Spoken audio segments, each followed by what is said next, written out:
ताकि इधर बीचों आप सामने देख रहे हैं। अपना परिचय बताइए क्या प्रोग्राम रखा गया है आज? मेरा नाम अभिषेक कुमार मौर्य, बहुजन मुक्ति पार्टी जिला अध्यक्ष मिर्ज़ापुर। ये आज कार्यक्रम रखा गया है जो है कि 96 विधानसभा प्रत्याशी सरोज सरगम बहुजन मुक्ति पार्टी से जो विधायिका के प्रत्याशी हैं 96 विधानसभा की, उन्हीं के जो है कि आगाज़ में ये रखा गया है। 96 विधानसभा से जो ये हमारी भीड़ लगी हुई है, हज़ारों की संख्या से जो ये लोग आए हुए हैं, बस उनके साथ समर्थन के लिए कि बहुजन मुक्ति पार्टी का जो प्रत्याशी 96 विधानसभा का है वो हमारा प्रत्याशी भारी मात्रा में लोगों की वोट से जीते, इसीलिए ये जो कार्यक्रम रखा गया है। और ये कार्यक्रम के जो राष्ट्रीय परिवर्तन मोर्चा के राष्ट्रीय संयोजक माननीय वामन मिश्राम साहब के नेतृत्व में यहाँ पे कार्यक्रम रखा गया है। सरोज सरगम जी को आज कई लोग समर्थन किए, कौन कौन है?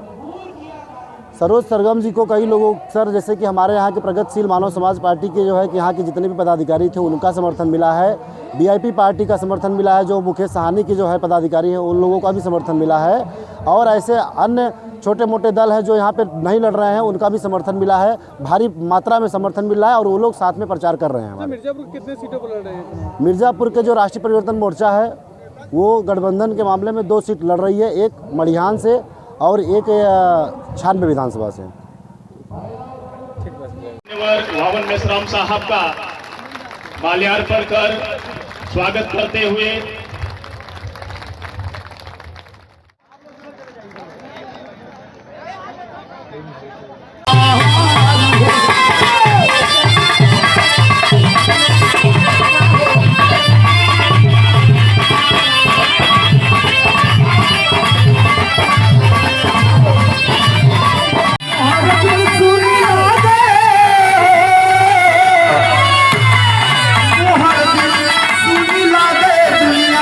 करने वाले भंते प्रज्ञादीप हमारे बीच में मौजूद हैं।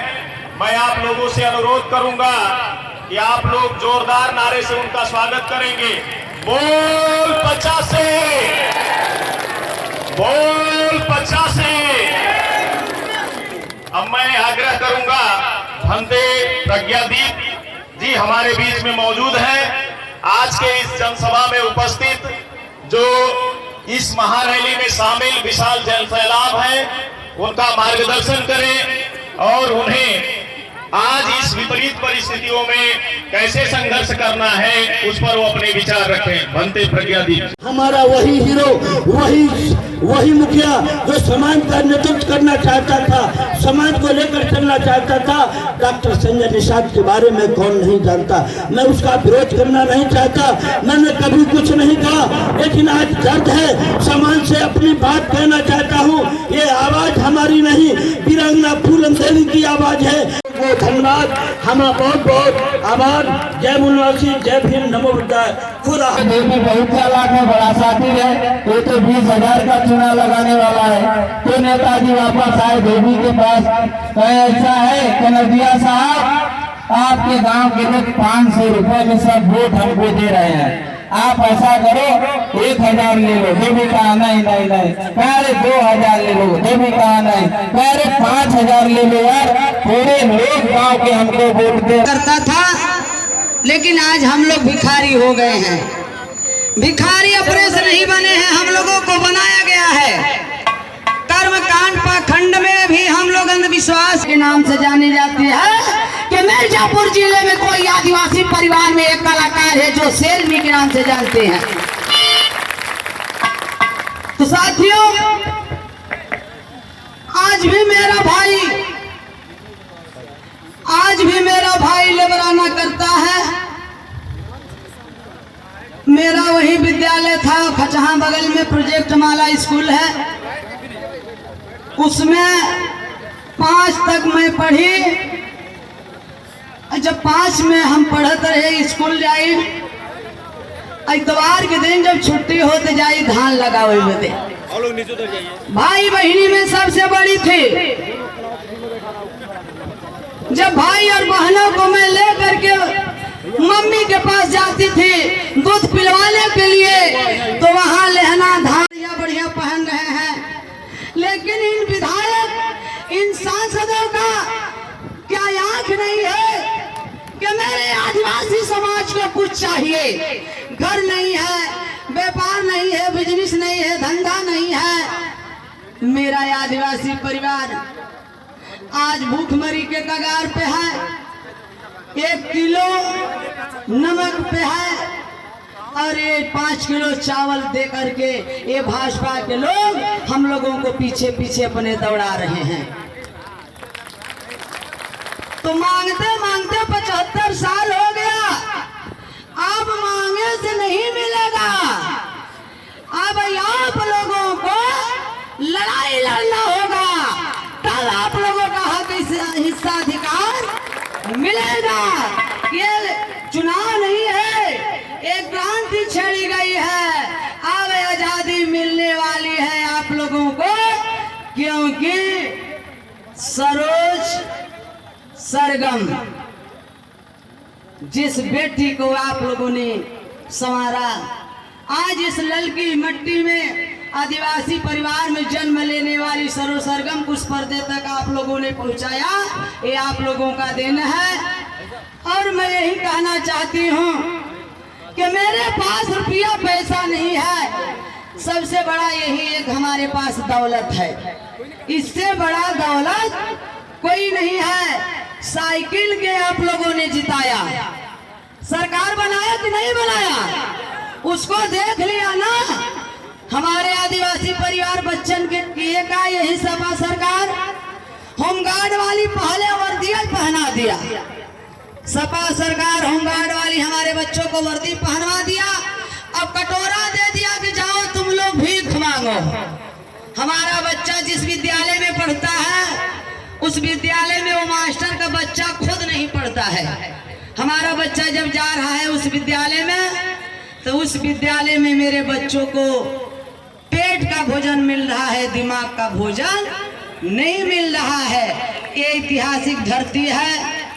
वहीं वीरांगना बहन फूलन देवी जो कि मिर्जापुर यही सांसदीय क्षेत्र भदोही है, यहाँ से सांसद हुआ करती थी। एक फूलन चली गई, सपा सरकार ने खत्म करवा दिया और बहन फूलन देवी का हत्यारा शेर सिंह राणा, इसी को यही भाजपा वाले फ्री में पढ़ाई होगा हमारे बच्चों को, क्योंकि यही भाजपा वाले जौनों लड़कन के पढ़े के कुछ ज्ञान रहा। 2 साल से कोरोना के चक्कर में आने वाले आ गए, आदिवासी का झंडा लहराने वाले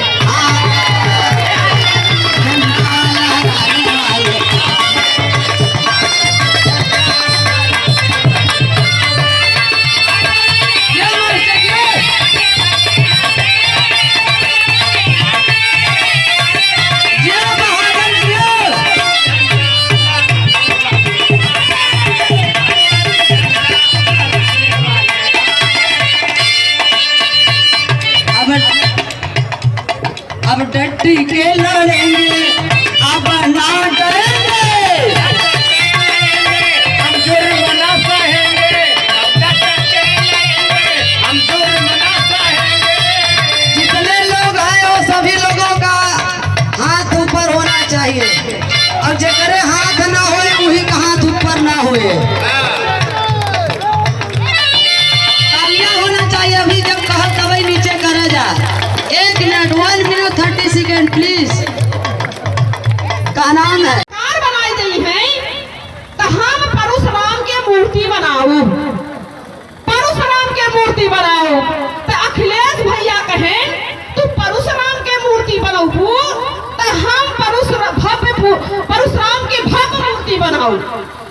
मतलब कि हमारे समाज में, हमारे देश में का होत बा, उत्तर प्रदेश में एलसी ले दे के कुछ नहीं बा, केवल होड़ लगी बा मूर्ति बनावे बरे और ब्राह्मण सम्मेलन करावे बरे के दे के बा। और आप लोगन जरूर करी हैं, इतना हमारा आशा और विश्वास बा।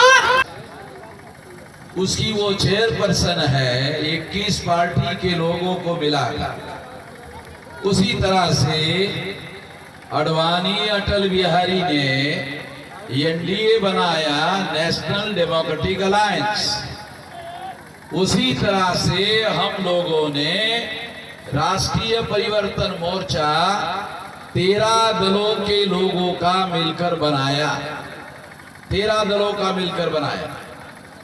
वाराणसी में एक और पार्टी के अध्यक्ष आए और कहा कि हम भी इसमें शामिल होना चाहते हैं, तो 14 पार्टी के लोगों ने मिलकर हम लोगों ने ये राष्ट्रीय परिवर्तन मोर्चा बनाया है।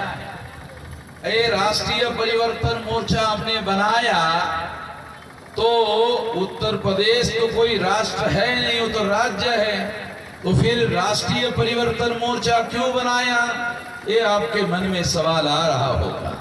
तो मैं इसका जवाब देना चाहता हूं कि 2024 में लोकसभा का चुनाव होगा, प्रधानमंत्री पद का चुनाव होगा, अभी मुख्यमंत्री पद का चुनाव हो रहा है और ये सेमीफाइनल है। इस सेमीफाइनल में हम योगी को बदलना चाहते हैं और 2024 में हम लोग मोदी को बदलना चाहते हैं,